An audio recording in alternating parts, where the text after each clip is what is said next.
Hello, today is August 6th, 2020, and today we are awaiting the vice presidential pick of Joe Biden, which I think will be Kamala Harris. She's polling the best, and she's the best option.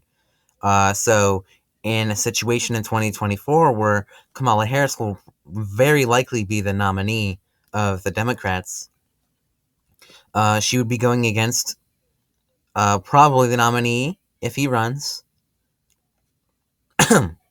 Mike Pence. Who's our current vice president, and Harris will probably be the next one. I want to go over first the next possible candidates that could also be in my 2024 predictions. Chris Cuomo, he led New York. He's leading New York through the coronavirus right now, and he's doing a damn well job right now. So, I guess good for him. People are asking him to run now. So that could be really good for him in 2024. But will everyone forget about coronavirus after the vaccine is made? It depends. I don't know too many Democrats that would run. I think either way, Kamala Harris would run again. Bernie would not run again. He'd be way too old. Sorry for the Bernie bros. Uh, Tulsi Gabbard, I could see running.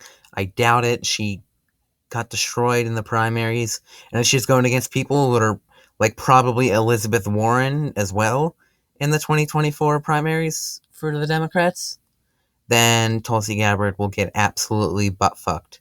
Yes, I can cuss on this channel. Shut up. But onto the GOP candidates, it could be Mike Pence, probably one of the top choices. Larry Hogan, I made a video on Harris versus Hogan earlier today. Or posted it today. Or it could be Ted Cruz. It could be him.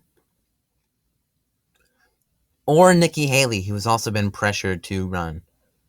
I don't think there's many other Republicans that have a big enough face to run. I guess it could be... I'm trying to think. No, I just don't know. I could see a few senators running, but that's it.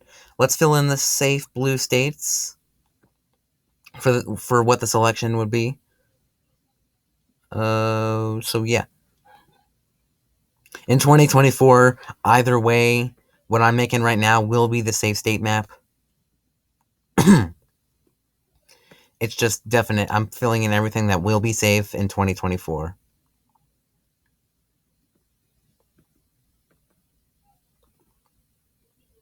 And this time I'm going to go way more in depth than I did last time.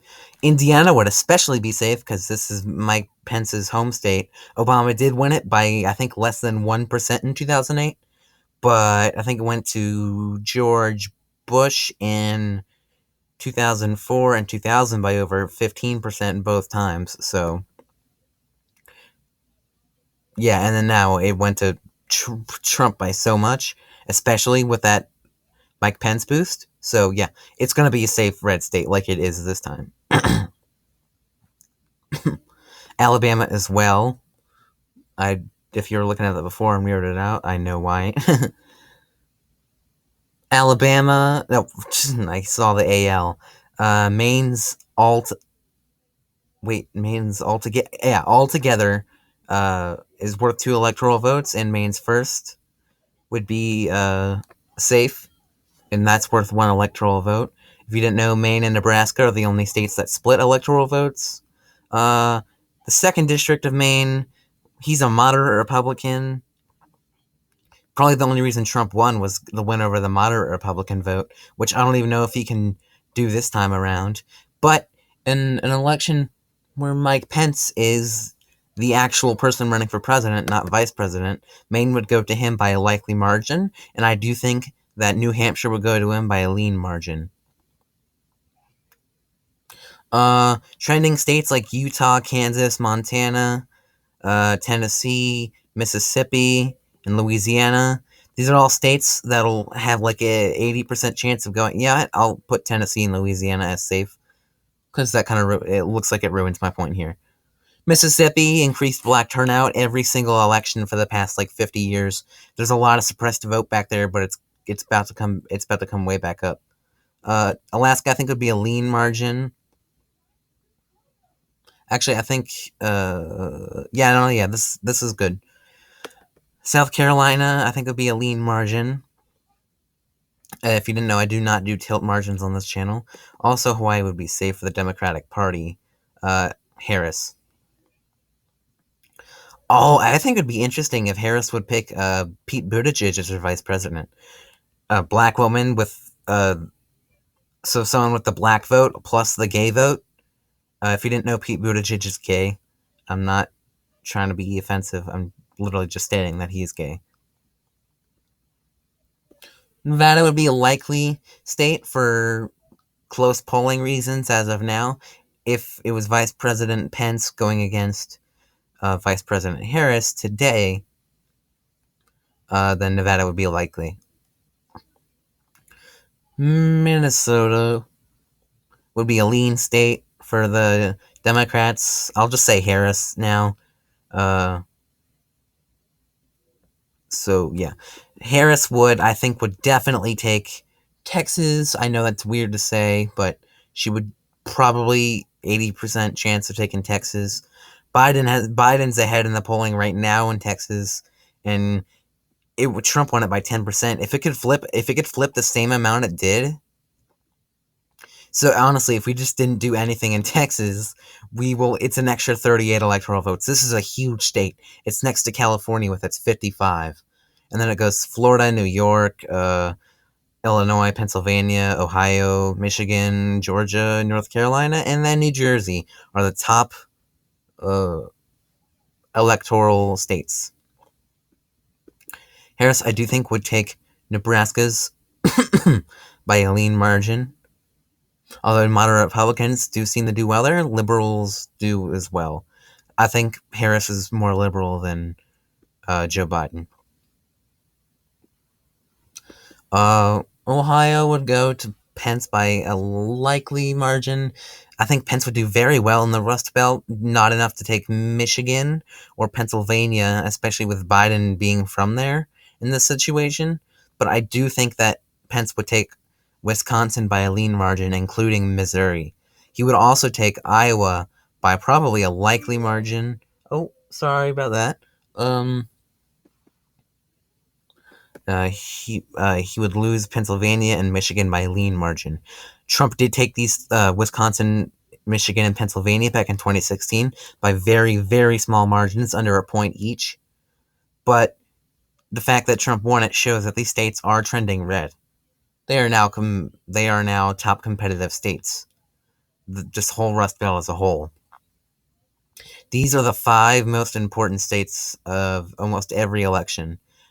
But yeah, so Arizona, I think, would go to Harris by a likely margin for reasons of it being like Texas, moving blue really, really fast. Oh, sorry. Yeah, it's moving blue really quick, and Biden's leading by 3 points there right now, and he's been leading there for over a year. Trump has not gotten ahead whatsoever. I do think Pence would take North Carolina by a lean margin, though. In Florida, by maybe a likely. Nah, I don't see it moving that quick. But North Carolina, Florida, Wisconsin, Ohio, New Hampshire, and Maine are very fast. Oh, and Iowa are very fast moving red states. So just to show you that I'm being fair, that was just to show you I was being fair, because I was saying Texas, Arizona, and Nevada, Colorado, New Mexico, and Virginia are changing a lot. I think Harris would narrowly take Georgia in 2024. It's the same state. It's basically the same as Texas. They're polling similarly, and I could just see it going blue. So, so this would be Harris's landslide situation. Not that much of a landslide, but it's going to be at least within the same 200 electoral votes. in a Mike Pence landslide, he would have to take these three states, keep Georgia, and that would be exactly 270 electoral votes. Oh, this is not the electoral map of 2024, though. That is changed. So honestly, I don't know if he would be at 270 or not. I know it's on here, but no, he would need to. He would need to keep. Here, I'll put these at tilt so you can see the brown kind of red is the states that Pence would need to keep or have in order to have this as a landslide election. Ooh, here, here. If he loses South Carolina, I think he could. I could see South Carolina going to Harris, so scratch that. Harris landslide would look like 378. Actually, no, it would be 382. And a Pence landslide would look like. By landslide, I mean just the best they can do. But I do not think anything that's blue on this map that, oh, he would also win there. Oh, I'm sorry for cutting off there. I don't even remember what I was saying. But, yeah, this is what it would look like if Pence won it. I do believe that there would be more electoral votes, more than 270 for him, so he would win in this situation, not tie. Because every ten years is a new consensus, or whatever it's called, where the electoral votes of a state changes based on its population. California's actually projected to lose one for the first time in like what 100 years, or fuck, maybe even ever. Uh, I keep saying my bad, but I don't know. I could see Harris taking Missouri, which is a blue trending state, despite people not knowing. Honestly, my my predicted map, though, that Pence could do would be. I think he could keep Georgia. I don't think he will, but I think he could keep it if he tried. He needs to spend a lot of money there. Um, as you can see, Texas basically decides everything in this. So, yeah, this is about it. Thanks for watching.